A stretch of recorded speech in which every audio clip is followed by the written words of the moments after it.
The member's time has expired. In Lees-Galloway. Mr Speaker, on this side of the House and the Labor Party right across the country, we are preparing to celebrate 100 years of the Labor movement. The Labor Party was formed in 1916 by people who wanted to get a better deal for workers. They were sick of being exploited. They were sick of not having a chance to get ahead. They were sick of dying of diseases caused by exploitative working conditions. They were sick of their children dying too young. They were sick of their children not being able to school, not being able to go to school, not being able to get ahead. The Labor Party was formed because we held the values of working people, the value of work. We knew the value of work, and we wanted people to get ahead. And after the first Labor government was elected, the National Party was formed to keep Labor out of government. That was the sole purpose of the National Party, to keep the people who represented the working people, the hard-working, ordinary, salt-of-the-earth backbone of the country, out of government, out of power. That's what the National Party is all about, and that's why the National Party has no idea what it stands for. It has no values. All it has is focus groups and Crosby Textor. That is all the National Party has. So we believe in a country which does far more for New Zealanders than what working people and ordinary New Zealanders are getting from this national government. We believe in a country where if you work, you can get ahead.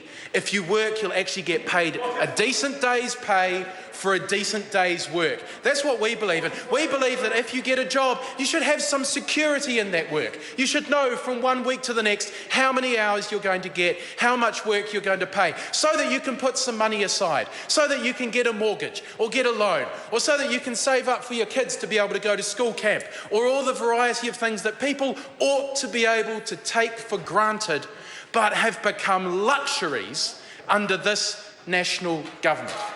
Because working people get a raw deal under National. I want to talk about one of my constituents. I'm going to call her Jane, because she's so scared that her employer might find out that she has come to speak to me. She doesn't even want her real name to be exposed. Jane came to me and she said, "Is there anything I can do about my employment situation? I don't have an employment agreement.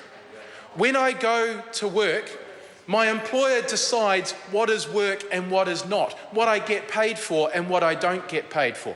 So when she's sitting on the phones, staffing the phones, she doesn't get paid. When she goes into a meeting, she doesn't get paid. Unless it's work as defined by the employer, she does not get paid. That is completely illegal.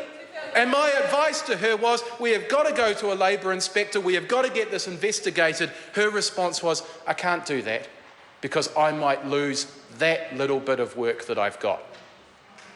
That is the plight of working people today under this national government. Working people are too scared even to stand up for the rights that they are given in the law. And at the same time, this government has passed law after law after law, stripping away workers' rights. Well, we believe in something much better than that, sir.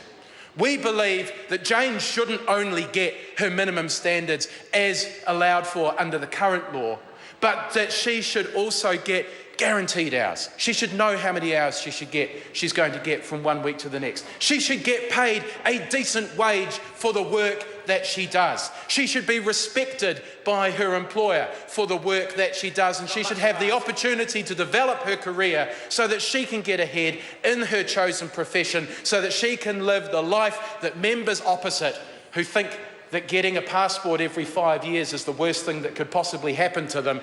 Those people take those things for granted. And that's how out of touch those members are.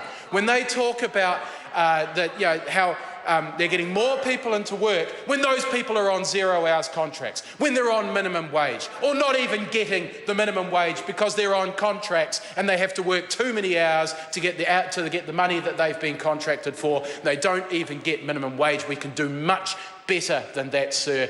Labour has a vision that is far more ambitious for working New Zealanders than National could ever be. And, sir, it is the time for the end of this anti-worker government and for something that actually provides New Zealanders with the Kiwi dream that New Zealand was originally founded on.